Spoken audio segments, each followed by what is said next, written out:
Hey guys, this is the one and only Sonic Ranger, back with Transformers Generation / Titans Return Voyager class Galvatron for another video review of Epic Proportions. Now, in the previous video review, I took a look at this helmet, which I have been told by a few people on YouTube that this is supposed to be inspired by his IDW style, which I guess, for what it is, it's pretty cool. I mean, I gave my overall thoughts and opinions on it in my previous video review, and it is awesome. I really do like it. I've had some complaints about the color of it, but you know, if you really are that picky, you can paint it yourself. I, on the other hand, don't have a problem with it being this purple. It may be a little lighter than the actual figure's plastic here, but for what it is, it does look really good. And from far away, you really can't see the difference in the color. It really matches. Looking at it with my own eyes, not looking at the camera screen, you really can't judge it by the camera. You gotta judge it for yourself. Seeing it in hand, it really does match up with what's going on here with the actual color of the plastic for Galvatron. So I've got no complaints about it. So stop bringing it up. If you don't like it, that's your choice. More power to you if you want to paint it. I, on the other hand, have no problem with it. It looks good on Galvatron. Having said that, though, it's time to take a look at the next helmet, which is actually a test video. This is not going to be the final release, but here it is right here from the same creator, which is Fakebusker83. I'll say that again, Fakebusker83, not Buster, which I got confused in the last video review. My apologies for that. But yeah, this helmet is supposed to be based off of his G1 style helmet. Just open up the bag, pull it out, and let's get an overall look at this thing before I plop it on the Megatron's Titan Master head. So from what you can see, it's got a nice gap in the back for the legs to stick out of the Titan Master, so that's not going to cause any problems. Got some nice work here. Very cool detailing. Looks very much like his Generation 1 helmet, so I can't wait to plop this on, so let's go ahead and get to it. And there we go. You know, I can't say much about it. It does look pretty good. Color still matches perfectly with what's going on here. Again, I'm not judging it by what I see on the screen. I'm judging it by my actual eyes looking at the figure in hand, and it does match up pretty good.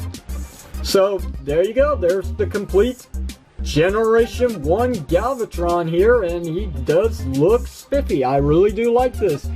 And that additional arm cannon adapter, it's the icing on the cake. It does make this figure a lot more better. I mean, if not perfect, it's a great job. I mean, Fakebusker knows what he's doing. I mean, this is some really good work. Now, again, having said that, it is a test helmet, okay?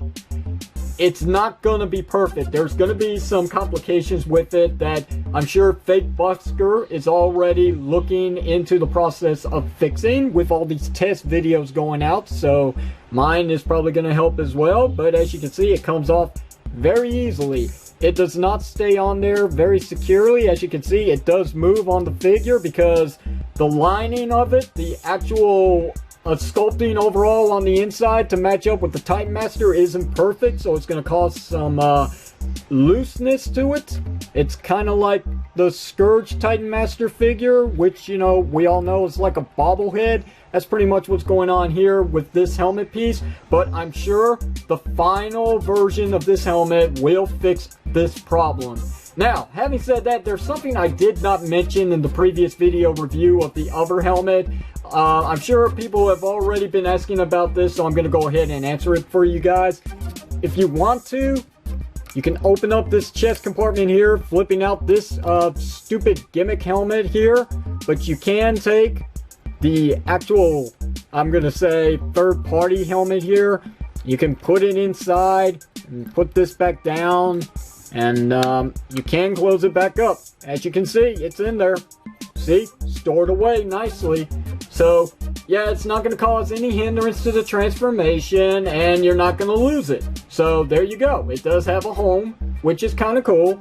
And, you know, if you want to bring it back out, just bring this back down. Get this helmet piece to come back up so you can reach in here and pull it out. Which, you know, it does move around a little freely in there, so it might be a little difficult to actually get it out without having to force it out like I just did. Close this back up. Put the helmet back on the Titan Master, and there you go. There's Galvatron again. Now, overall, I gotta say this helmet came out a lot better than the IDW helmet because there's no flashing on this one, but again, this is just a test model, so I'm sure they're trying to get this as perfected as possible with the final release, but for what it is, there really is no flashing on this one like there was on the horn bit of this helmet here, which was at the front if you recall. But these are some really cool helmets, so judge them for yourself and pick which one you want. If you really have to go all out on Galvatron here and you don't like that gimmick flip up helmet plate, whatever you want to call it thing, then yeah, this is the best alternate route for now. So, you know, props to Fakebusker83. This is some really, really good work. It's something I couldn't do. And, you know, props to Shapeways as well, because they're the one that prints out the helmet. Even though the design came from Fakebusker, they do most of the work. So, overall, this design is just perfect. It's not too big on the figure. It looks good, okay? I don't know why people are questioning that. This looks good, okay?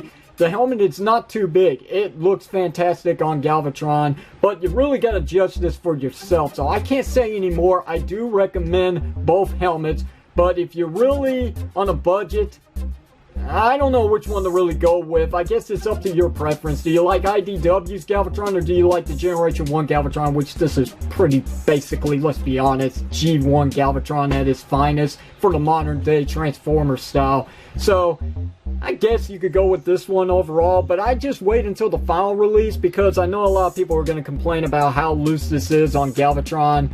I gotta be honest, you know, even though it is a test piece, I am a little disappointed that it is loose on the figure, but I'm sure with a little application of super glue to the sides and maybe even the back where the legs are for the Titan Master might help tighten this up a little bit on my figure. But again, judge it for yourself. Links to this helmet piece is going to be put down below in the description section of this video review, and that's going to do it for me. So if you got any questions or comments, you know what to do. Leave it down below in the comment section of this video. If you like the video review, hit the thumbs up button. If you didn't like it, well, tough. And if you haven't already, why not hit that subscribe button for more video reviews just like the one you're reviewing today from the reviewing station. This is the one and only Sonic Ranger signing off, and I will see you whenever you see me.